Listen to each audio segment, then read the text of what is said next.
L'entreprise Design & Co est chargée d'organiser une soirée de lancement pour un nouveau produit. Pour planifier au mieux son projet, elle utilise la méthode du graphe PERT. Le graphe PERT permet de représenter un enchaînement de tâches et de distinguer celles possédant une certaine marge de liberté par rapport aux autres. Nous voyons 3 tâches A, B et C qui n'ont pas d'antériorité et qui vont démarrer immédiatement après le point 0. La tâche A s'achève donc, au plus tôt, 20 jours après le début du projet. On fait la même chose pour la tâche B. Et pour la tâche C.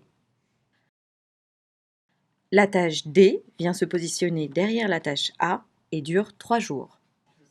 Comme elle débute le 20e jour, elle s'achèvera donc au plus tôt le 23e jour. On inscrit ensuite la tâche E après la tâche B. On voit pour la tâche F qu'elle possède 2 tâches antérieures. Il faut donc la positionner soit derrière la tâche D, soit derrière la tâche E, car on ne peut faire qu'une flèche pour une tâche. On va choisir de la positionner derrière la tâche E, car c'est celle qui a la date au plus tôt la plus élevée. Pour symboliser le fait que la tâche F possède 2 tâches antérieures, la tâche D et la tâche E, on prolonge la tâche D en tâche fictive D'0 jusqu'au début de la tâche F.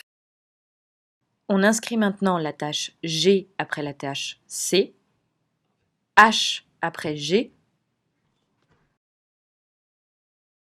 La tâche I possède 2 antériorités, F et H. On la positionne derrière H.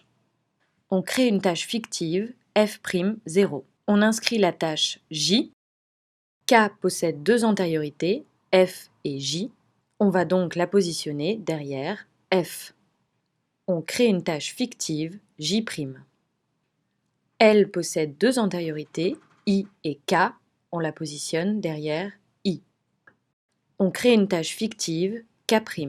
On calcule ensuite les dates au plus tard, c'est-à-dire les dates de fin de tâche les plus tardives, mais qui ne retardent pas le projet. On va donc prendre la date au plus tard de chaque tâche, retirer la durée de la tâche et obtenir la date au plus tard de la tâche précédente.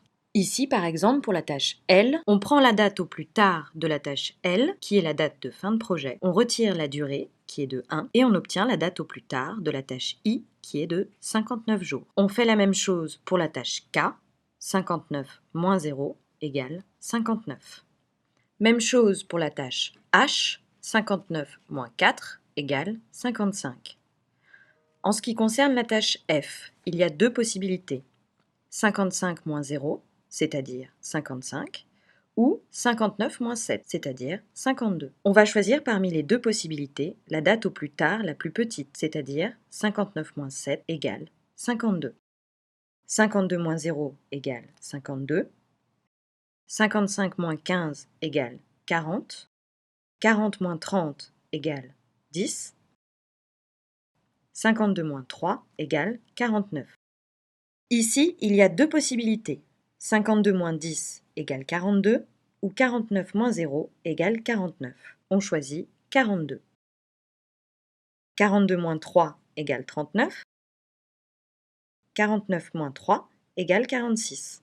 Nous disposons des dates au plus tôt et des dates au plus tard. Chaque tâche possède donc une marge de liberté située entre la date au plus tôt et la date au plus tard. On inscrit donc dans la partie inférieure du cercle la marge que possède chaque tâche.